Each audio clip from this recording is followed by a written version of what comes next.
Fakultas Hukum Universitas Warmadewa menggelar pengabdian masyarakat selama 2 hari, yakni 9 dan 10 Desember di Desa Siangan, Gianyar.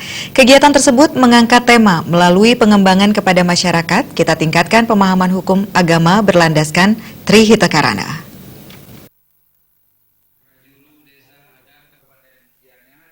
Ketua Yayasan Kesejahteraan Korpri Provinsi Bali, Gideo Kewisnumurti menyampaikan apresiasi kepada Fakultas Hukum Universitas Warmadewa yang telah melaksanakan tridharma perguruan tinggi, khususnya pengabdian masyarakat dan penyuluhan hukum kepada masyarakat di Desa Siangan, Gianyar. Kegiatan ini menurutnya sangat menarik karena didasari banyak masyarakat masih buta terhadap hukum. Dalam dinamika kehidupan masyarakat, persoalan hukum baik itu hukum positif maupun hukum adat ini masih menjadi suatu momok yang perlu secara terus-menerus disosialisasikan dan diberikan solusi kepada masyarakat. Lembaga Pengabdian Masyarakat Fakultas Hukum Warmadewa juga memberikan bantuan dalam merevisi awik-awik di Desa Siangan. Tentu saya memberikan apresiasi kepada Fakultas Hukum yang telah melaksanakan tridharma perguruan tinggi, salah satunya pengabdian masyarakat, dan yang lebih spesifik lagi adalah memberikan penyuluhan hukum kepada masyarakat di Desa Siangan. Dalam dinamika kehidupan masyarakat, persoalan-persoalan hukum, baik itu hukum positif maupun hukum adat, ini masih menjadi satu momok persoalan yang perlu secara terus-menerus kita sosialisasikan dan kita berikan solusi kepada masyarakat.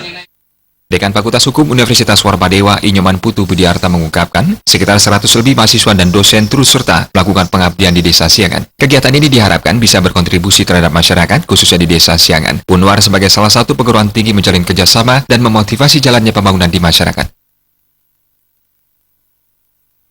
Nah, ini adalah merupakan sebuah kewajiban dari suatu perguruan tinggi untuk menjalin kerjasama, terutama sekali memotivasi jalannya pembangunan di masyarakat.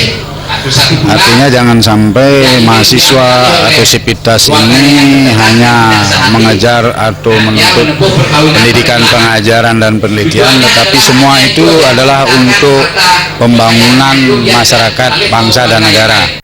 Sementara Pedesa Adat Siangan, Iwayan Supartama menyampaikan terima kasih kepada Universitas Warmadewa karena telah melakukan pengabdian masyarakat di desanya. Keinginan sejak dulu untuk menjadi desa binaan telah terkabul tahun ini dengan turunnya Lembaga Pengabdian Masyarakat Universitas Warmadewa. Keinginan kami yang diidam-idamkan terutama oleh masyarakat dan prajuru Desa Pertamanan Siangan sekarang sudah bisa terpenuhi, utamanya dalam rangka untuk merevisi awik, karena boleh dikatakan dulu penyuratan awiknya mungkin agak tergesa-gesa dulu karena bukan berarti kami meremehkan hasil karya pendahulu kami, tetapi kalau disesuaikan dengan zaman sekarang mungkin sudah banyak yang perlu direvisi. Pengabdian masyarakat yang dilaksanakan di Desa Siangan diisi dengan kegiatan fisik dan non-fisik. Kegiatan fisik berupa penanaman 120 bibit pohon lingkungan Desa Siangan, serta pertandingan eksibisi pertandingan bulu tangkis dan futsal. Sementara kegiatan non-fisik berupa pencerahan warga desa dan meningkatkan pemahaman dan kesadaran hukum, agar kesadaran hidup di masyarakat desa sesuai aturan hukum. Indra Wijaya, Bali TV.